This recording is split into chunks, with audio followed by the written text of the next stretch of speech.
बिस्मिल्लाहिर्रहमानिर्रहीम। अस्सलामुअलैकुम स्टूडेंट्स, आज हम डिस्कस करेंगे alkane and it's nomenclature. Students, जिस तरह आप पिछली क्लासेस में अल्केन के बारे में पढ़ चुके हैं, अल्केन क्या है? अल्केन और एसाइक्लिक सैचुरेटेड हाइड्रोकार्बन। क्या है? एसाइक्लिक है और सैचुरेटेड हाइड्रोकार्बन। सैचुरेटेड हाइड्रोकार्बन के बारे में हम पढ़ चुके हैं कि वो हाइड्रोकार्बन होते हैं जिसमें कार्बन कार्बन सिंगल बॉन्ड मौजूद हो। The general formula of alkane is CnH2n+2। General formula क्या है अल्केन का? CnH2n+2, where n number of carbon atom.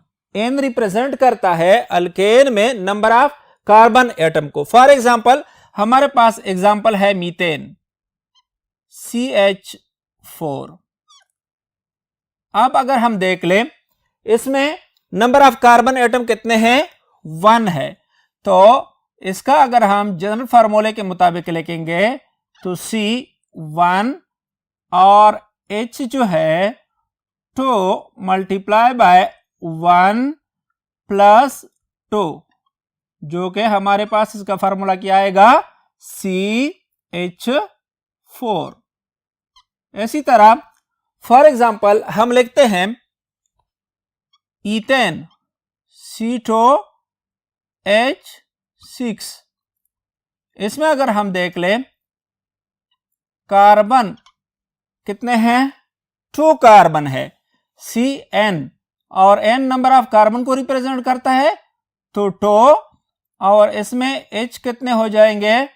2 multiply by 2 + 2, जो कि हमारे पास C2 और H6 ईथेन, यानी जनरल फार्मूला अल्केन का CnH2n+2। नेक्स्ट हमारे पास साइक्लो अल्केन्स है। जिस तरह हम लास्ट लेक्चर में डिस्कस कर चुके थे, तो साइक्लो अल्केन क्या है? साइक्लिक सैचुरेटेड हाइड्रोकार्बन है। ऐसे हाइड्रोकार्बन है जो साइक्लिक फॉर्म में हो, जिसमें कार्बन एक रिंग की फॉर्म में लिंक्ड हो, और सैचुरेटेड हाइड्रोकार्बन है। साइक्लो अल्केन का जनरल फार्मूला हमारे पास CnH2n है, जिसमें n नंबर ऑफ कार्बन को एटम को रिप्रेजेंट करता है। और इसमें एक बात याद रखें कि n this will be equal और ग्रेटर देन 3, या 3 के बराबर होगा और या 3 से ज्यादा होगा। क्योंकि अगर 3 से नंबर ऑफ कार्बन एटम कम हो जाए तो क्या होगा? इसका रिंग हमारे पास नहीं बनेगा। फॉर एग्जाम्पल हम देखते हैं साइक्लोप्रोपेन। ये हमारे पास क्या है? साइक्लोप्रोपेन है।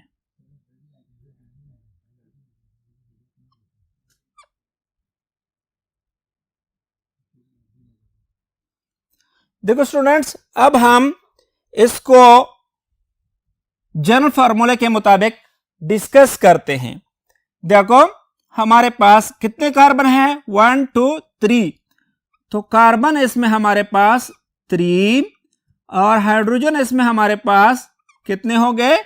2 मल्टीप्लाई बाय 3, जो कि हमारे पास C3 और H6, ये हमारे पास क्या हुआ? साइक्लोप्रोपेन। अब देखो 3 कार्बन 1 2 3, 3 कार्बन एटम और 1 हाइड्रोजन एटम, 2 3 4 5 और 6 हाइड्रोजन एटम। और ये एक साइकिल की फॉर्म में, कार्बन एटम साइकिल की फॉर्म में लिंक्ड है। तो इस किस्म के हाइड्रोकार्बन को हम साइक्लो अल्केन कहते हैं। स्टूडेंट्स, अल्केन से अगर हम एक हाइड्रोजन एटम को रिमूव करें तो वो हमारे पास फंक्शनल ग्रुप अल्काइल ग्रुप बन जाता है। मसलन हमारे पास क्या है, मीथेन है।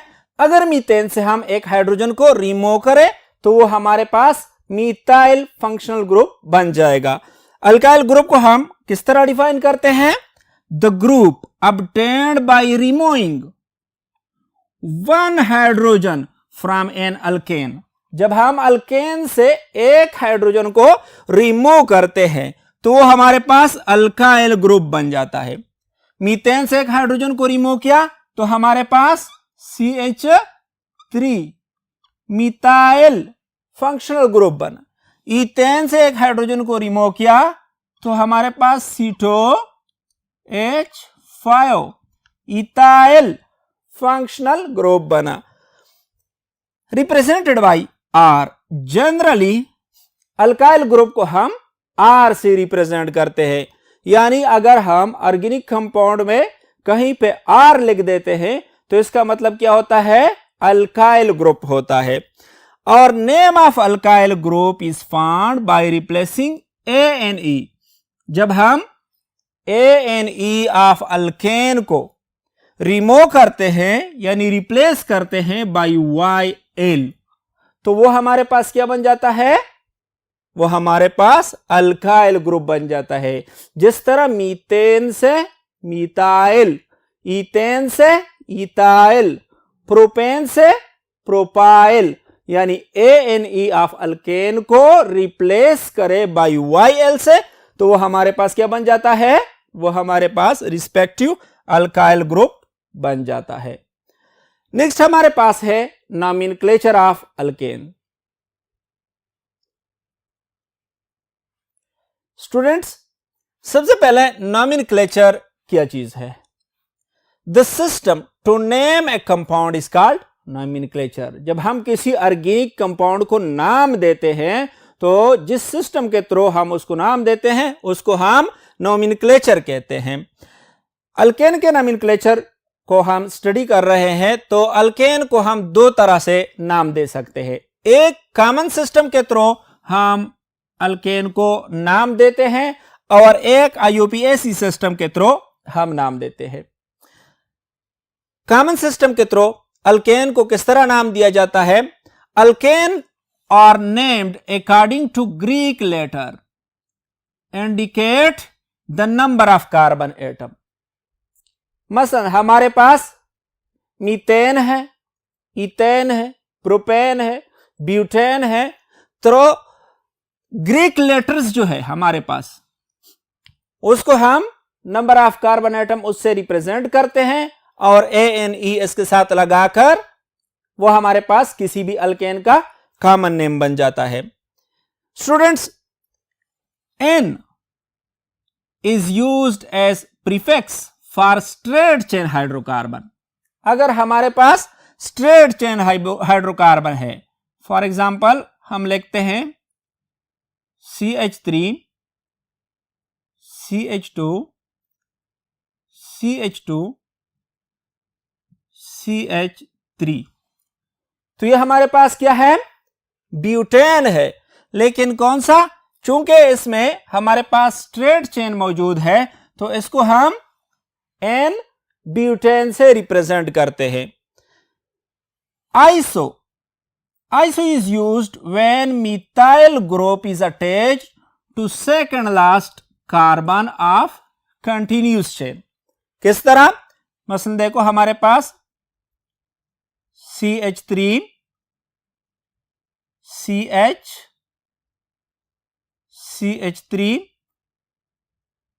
CH2 CH3 तो इस किस्म के कंपाउंड को जहां सेकंड लास्ट कार्बन पर एक मिथाइल ग्रुप अटैच हो उसके लिए हम वर्ड आइसो यूज करते हैं।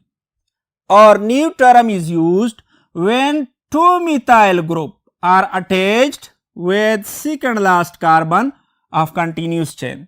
किस तरह, फॉर एग्जांपल ये हमारे पास CH3 C, यहां पर भी एक मिथाइल ग्रुप अटैच है और यहां पर भी एक मिथाइल ग्रुप अटैच है। तो इस किस्म के अल्केन के लिए कॉमन नेम में हम क्या न्यू वर्ड यूज करते हैं। ये हमारे पास कॉमन सिस्टम है। कॉमन सिस्टम जो है ये चूंकि स्ट्रक्चर के बारे में ज्यादा इंफॉर्मेशन नहीं देते, इसलिए हम IUPAC सिस्टम को प्रीफर करते हैं।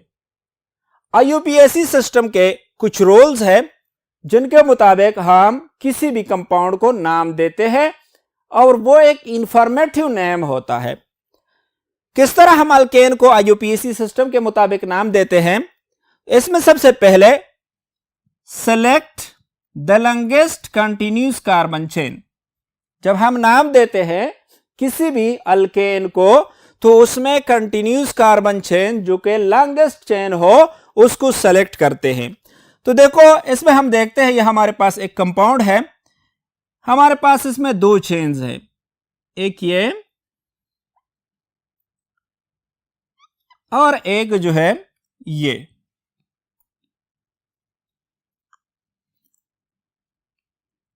अब देखो स्टूडेंट्स, इसमें हम नंबर ऑफ कार्बन देख लेते हैं। अगर हम इसको पेरेंट चेन ले ले तो इसमें 1 2 3 4 5 कार्बन मौजूद है, और अगर हम इसको सेलेक्ट करते हैं 1 2 3 4 5 6, तो इसमें लॉन्गेस्ट चेन कौन सा बनता है?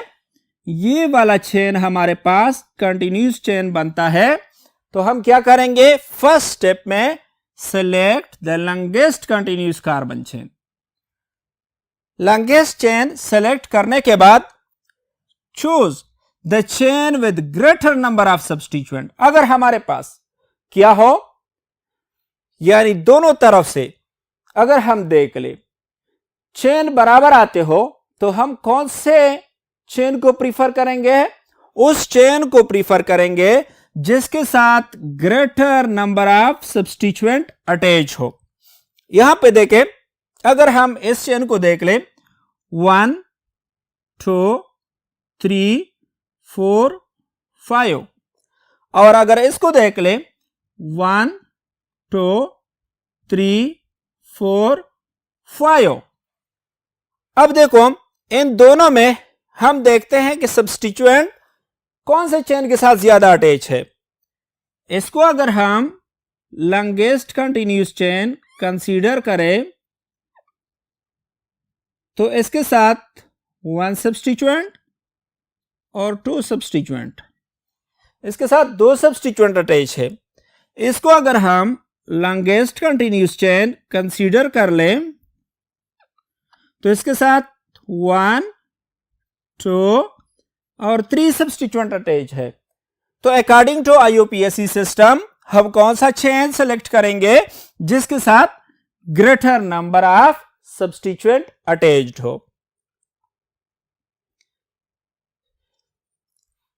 अब देखो स्टूडेंट्स, हम नंबरिंग किस कार्बन से शुरू करेंगे? Number the longest selected chain from that end which fall near to the substituent. देखो ये हमारे पास एक कंपाउंड है और इसमें हम नंबरिंग करते हैं इस साइड से। अगर इसको कार्बन 1 लिया जाए 1 2 3 4 5 6, तो इसमें हमारे पास सब्स्टिट्यूएंट जो है वो 2, कार्बन नंबर 2 पे सब्स्टिट्यूएंट अटैच्ड है।